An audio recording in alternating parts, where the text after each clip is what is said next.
Rats were the cause of the bubonic plague, but that's some time ago. I propose to you, any disease a rat could spread, a squirrel could equally carry. Would you agree? Right. Yet I assume you don't share the same animosity with squirrels that you do with rats, do you? No. Yet they're both rodents, are they not? And except for the tail, they even rather look alike, don't they? It's an interesting thought, However interesting as the thought may be, it makes not one bit of difference to how you feel. If a rat were to walk in here right now as I'm talking, would you greet it with a source of your delicious milk? Probably not. I didn't think so. You don't like them? You don't really know why you don't like them. All you know is you find them repulsive. Consequently, a German soldier conducts a search of a house suspected of hiding Jews. Where does the hawk look? He looks in the barn, he looks in the attic, he looks in the cellar, he looks everywhere he would hide. But there's so many places it would never occur to a hawk to hide. However, the reason the film has brought me off my house in Moscow and placed me in French cow country today is because it does occur to me. Because I'm aware of a tremendous feats human beings are capable of once they abandon dignity. May I smoke my pipe as well? Please don't make yourself at home.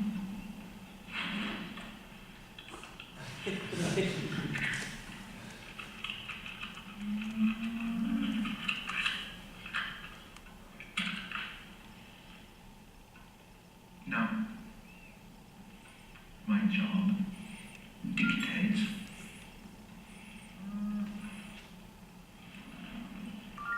that I must have my men enter your home, conduct a thorough search before I can officially cross your family's name off my list. And if there are any irregularities to be found, rest assured there will be. That is unless you have something to tell me that makes the conducting of a search unnecessary. I might add also that any information that makes the performance of my duty easier will not be met with punishment. Actually, quite the contrary, it will be met with reward. And that reward will be your family will cease to be harassed in any way by the German military during the rest of our occupation of your country.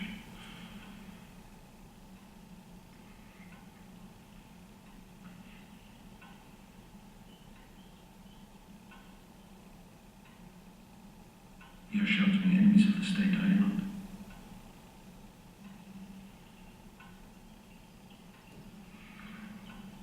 Yes. You're sheltering them underneath your floorboards, aren't you? Yes. Point out to me the areas where they're hiding.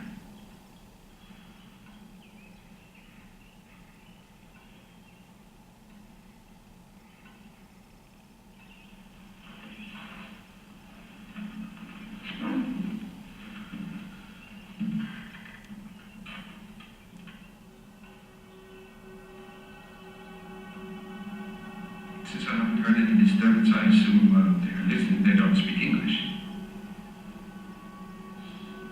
Yes. Let me switch back to French now, and I want you to follow my masquerade so clear. Yes. Monsieur l'arbitre,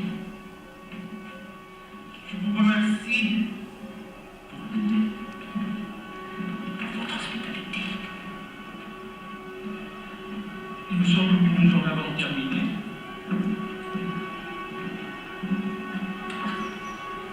Ah, mesdames,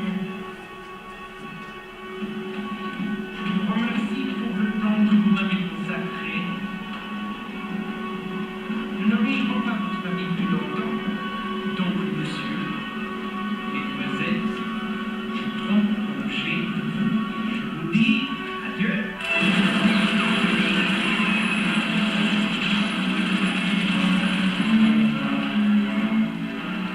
Alright, so right off the bat, sorry, I forgot how long that was. I always get it.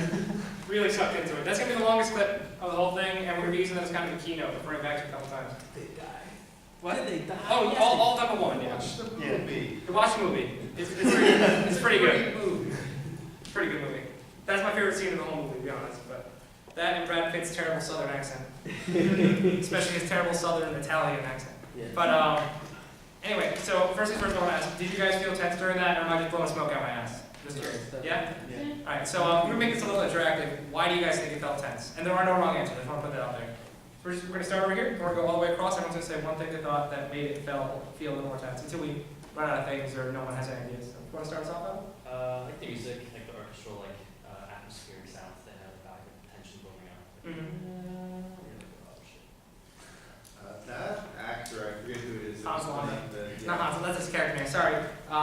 Christoph Waltz, I think. But yeah, Christoph Waltz has just this awesome cadence when he speaks that's so just jarring, and it's like he's this scheming, calculating, evil person. His And presence. just like the way that he talks always puts you on edge. I think there's also kind of an element of like one-sidedness to it between like you as the viewer and then like the characters in the actual show, because you're just wondering like when is this dude gonna figure out what's happening. John, can you unmute yourself? Oh. Get here. Oops, my bad. You muted us? I honestly done it by accident when I tried to close. Oh, Yeah. oh, There you okay. go. Well, when I tried to close Netflix, and I accidentally switched tabs. Jim? What does it for me is like, you know he knows. He is so smart, and he knows. And you're just watching to figure out when the Family Guy, I don't know his name, Monsieur Lapidi. Levity, when he's gonna figure it out that he already is given away. Right. And you kind of feel almost good because it's like, it's a good thing he said something because otherwise they would all be dead.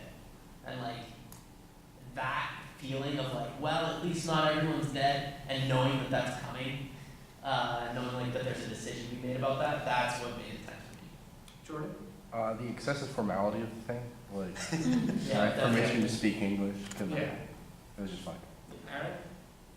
I thought the hospitality respect was really intense, where it's just like we're two very gentle gentlemen talking about the lives of innocent people right now. And that is a very big part of it. Keanu? Actually, I just think it looks like that in a lot of when Tarantino movies, it feels like. Yeah. And I'm going to explain why right after we're going to go around the circle here. Yes. But it's all good. I didn't mean to sorry, something goes in there. Pass. Greg? Angles. Like, you definitely see, like when they were shifting down on camera angles. I thought that was really interesting. It was nice, like, especially when they zoomed in on space, it was good. And that's a big part of what I want to. Was that the first scene of the movie? Yes. Yeah. So you didn't know that they were hiding until. Until they revealed. But I think, Jim, were you the one who said that we already knew basically as an audience? Like, you know. Oh, You yeah. know he knows. But you don't know where they are. Right, until they show it. So that is the very first scene. The only thing that happens before that is Londa drives up, comes in, and starts speaking to Padit, who's outside chopping wood. Oh. And asks him to bring it inside. Is So, the movie covered in blood? no. It's sweat and a dirty shirt. Plus he's a cow. He is a cow farmer, so he probably butchered. They're dairy farmers, though, not meat farmers, I think. Either way, it doesn't even matter. It's the point. Somebody's butchering. He's vegan. He doesn't understand this. You guys brought up a lot of great Rights points. be violated. So the first thing I wanted to bring to mind, like what Adam said, is the sound. Or most notably, in the first 90% of that, the lack thereof. There was absolutely no music, just pervasive quietness. And that right there, that's more almost like metagaming, because people expect sound and music, which is something we get into later, with their movies, because it really adds to the experience. So the lack thereof is almost unsettling. Along with, as mentioned, Christoph Waltz's presence, because he brings a lot of presence to the screen, and a lot of that presence, what that really is between the characters, though, is a manifestation of body language that we don't even pick up. So he walks into this unnamed man's house, a poor dairy farmer, he looks ragged, he looks worn, and then you have this guy in a crisp, clean uniform. So he walks in, he basically is asking all these formalities, like, can I do this, can I do that? But you can see he's doing it anyway, like he asks as he's doing it. He sits back, first he does, he leans back, very open, very knowing smirk, like, I know what's going on. The whole time the dairy farmer is always hunched over, very defensive, arm in front of him. And now, as someone mentioned, Tarantino, like you said, it always feels like that in a lot of his dialogue scenes. The reason that is like I said, the one thing I like about Tarantino is his dialogue. because he understands the pauses. So a lot of the really small, unimportant things about that, the pipe, the milk, all that, just serve to add tension to the scene. Because a lot of times films, like unlike real life, the dialogue just goes and goes and goes until everyone's done. What Tarantino does, he actually puts realistic pauses in the dialogue. Food, pipes, things like that. Give the characters a chance to actually stop. Give us as an audience a chance to digest and just feel like something should be going on when it's not. It's like him sitting there chugging the milk, basically holding his finger, like, you guys gotta wait for me. The pan down to like the people on the floorboards, like holding their mouths. That whole like drawn out scene, that's what it is. It's a pause for the characters, it's a pause for the audience to say, something is not right. A lot of it is just manifestation, small things like that. The Pradeep getting up, getting his pipe, lighting it, turning his back. It's a lot of these small manifestations of things we don't even consciously pick up on per se that create that feeling of tension. And then, like Ray mentioned, a lot of it was in the camera angles too. Slow pans and close-ups are very important for this kind of thing. Because a close-up brings you into somebody's face. It brings you into what they're thinking almost through these small motions and whatnot. So there's a lot of small things. Also, one thing that I want to mention is the lighting. The way there's all the closed windows, it's a very dark cabin, only a few spots of light. That right there, just the fact that everything's been sealed off when they come in, there's only a few ways in and out, that creates like a natural rat in a maze type effect. So as you can see, body language, especially when it comes to dialogue, can play a very big part of it. Another thing is emotion. As you can see, there's like strain in those voices, that very calm, knowing presence, like we said. A lot of that is stuff that is very capable of being conveyed through text, but it's just not as effective because we more intuitively understand what isn't said, more or less. Some other things, like I just said, lighting and color are very, very big. I'm not going to show all the clips I listed here. I have a few ideas to talk about. Lighting and color are very big in movies because it all goes back to that visual. It stimulates the imagination. That's what's great about visual storytelling. So obviously text stories also stimulate the imagination because you're forced to imagine it, but visual captures it in a different sense. I don't know about you guys, but I'm a very visual learner, right? Like in order to physically learn something, I have to see diagrams, I have to be able to pick it up and play with it in my hand, model it in my head, if you will. I think in pictures, big, colorful diagrams. I don't know about anyone else. It's like, especially for me, being able to see things stimulates the imagination even more. You see a sense of scale, then you're like, wow, I didn't know that was possible. The lighting, something starts flashing different colors, like I'm trying to think of a good example. I got some good examples up here for different things. What